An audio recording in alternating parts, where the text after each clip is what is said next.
E aí galera, essa aqui é a segunda partida da série do Gambito From. Foi jogada entre Edward Bird, que é o criador dessa abertura, né, que é o F4. Como eu já falei, para quem tiver mais interesse em aprender outras linhas dela, sem ser essa do Gambito From, quem quiser aprender outras linhas, é só ir lá no canal do Júlio Lapertosa. Lá tem mais sobre a abertura Bird.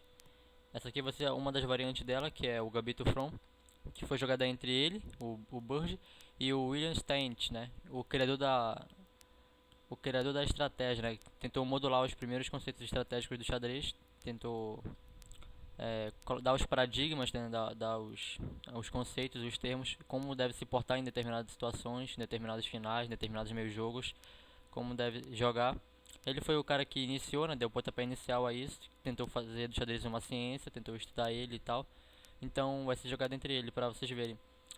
Só que como ele tá de negras, então ele usou um gambito, né? É pra ver que até ele, que era um jogador muito completo, né, foi considerado o primeiro jogador, o primeiro campeão mundial do torneio. Tinha Eles era muito à frente do seu próprio tempo, por isso que geralmente todos os campeões mundiais são assim, né? São muito fortes do que todos os outros, estão mais fortes que todos os outros, estão à frente do seu tempo.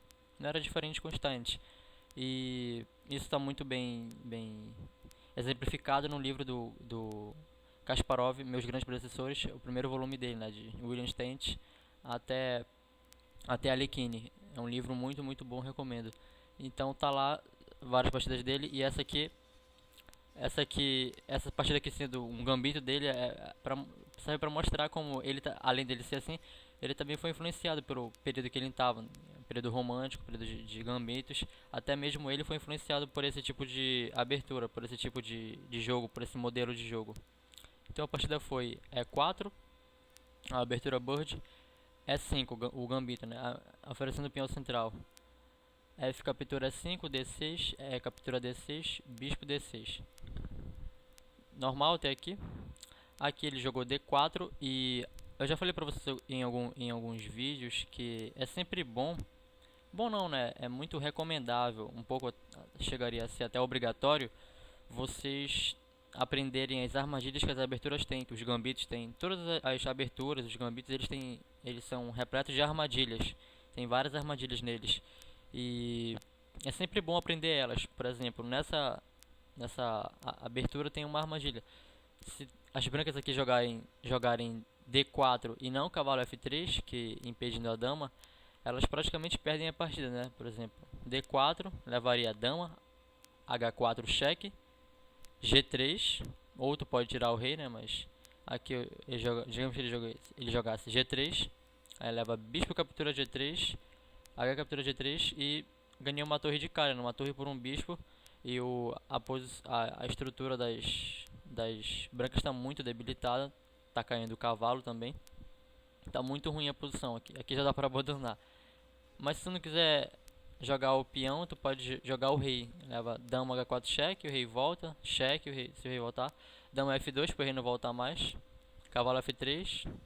Bispo F4 cheque, rei C2, dama C5 cheque, rei D3, dama D5 cheque, cavalo D4, bispo F5 cheque, E4 dando um garfo. Não pode capturar, não pode pegar a dama porque o peão está cravado, né? Então, após cavalo C6, se capturar o bispo, leva grande roque, tirar o rei, cavalo captura D4 cheque, rei F2, bispo captura C1, desviando a dama.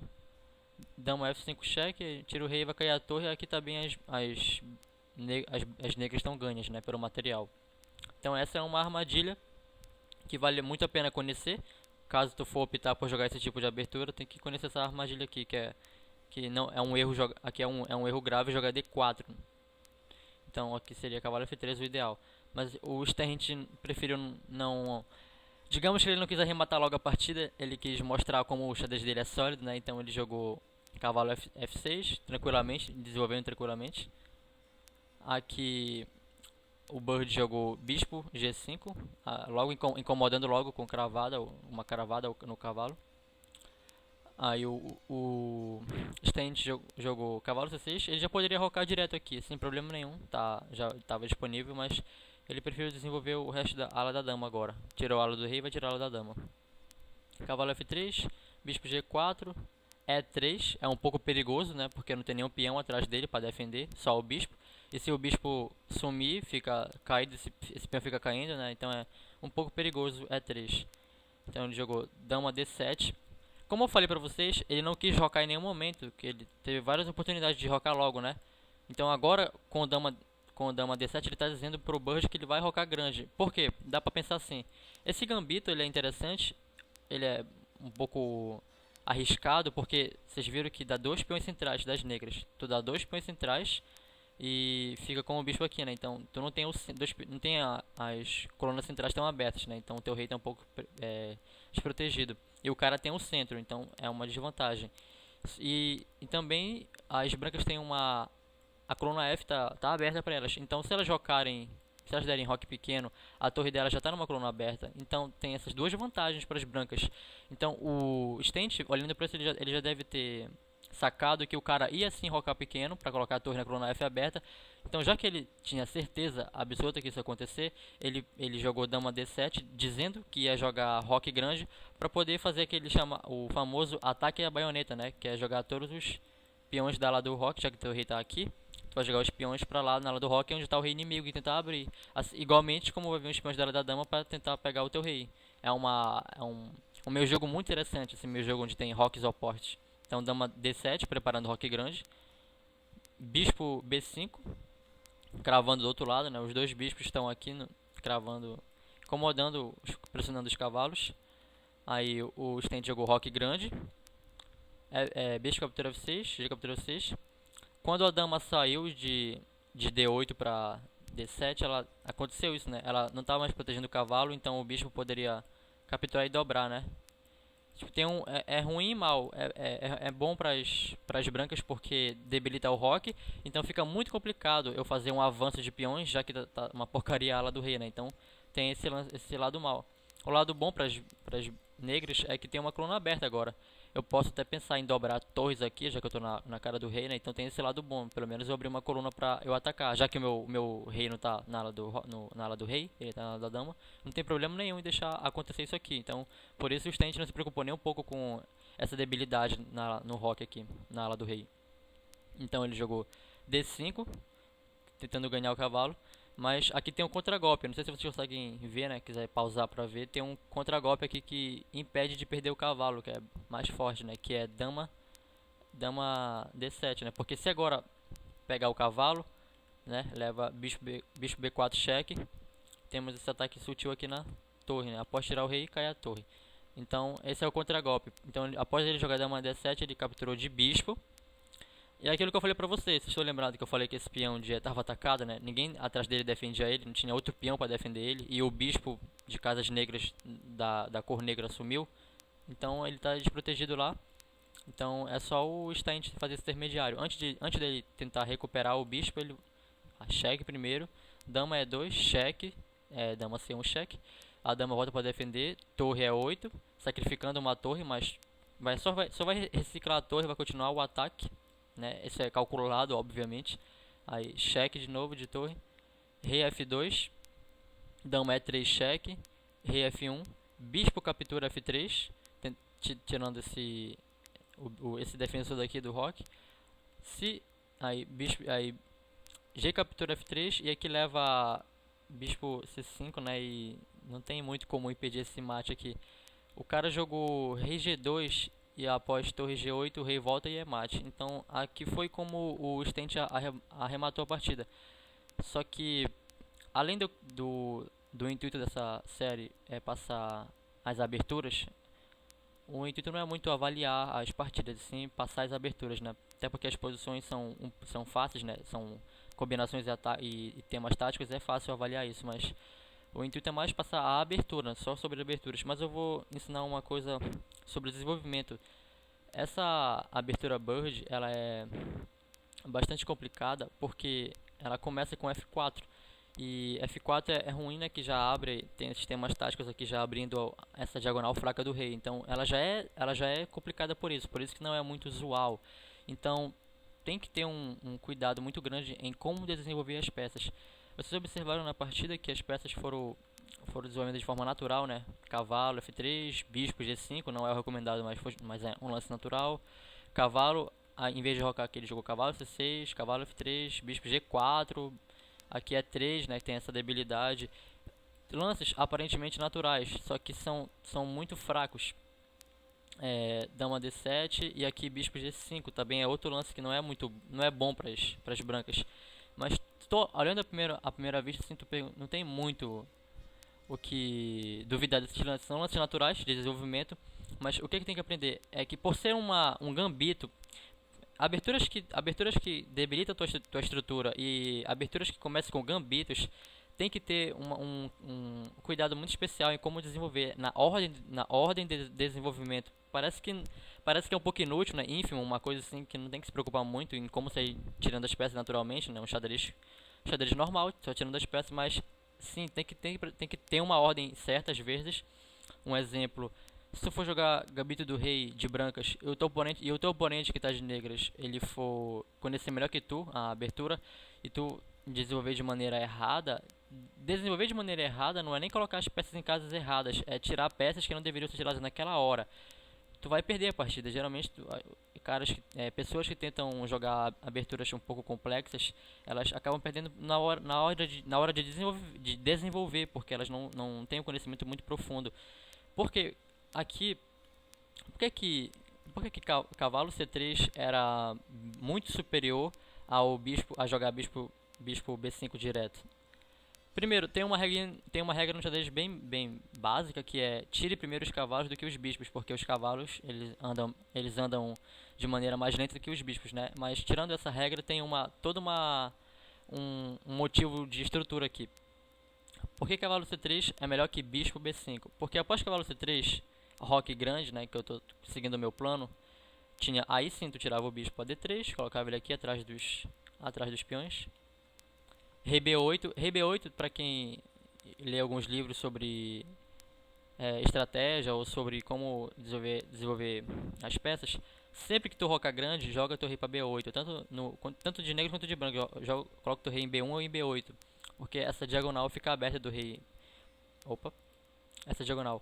É sempre muito perigoso. Muitos jogadores dizem que é muito perigoso rocar grande porque fica essa diagonal aberta, né? Por isso que é sempre mais seguro rocar pequeno, que teu rei já tá no meio do rock. Mas aqui ele rocou grande, por isso que ele jogou rei B8, sempre é um lance tem que fazer.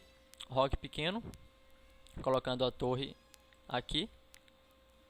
H6, captura, muito importante sempre capturar esse cavalo aqui, já que vai dobrar o peão.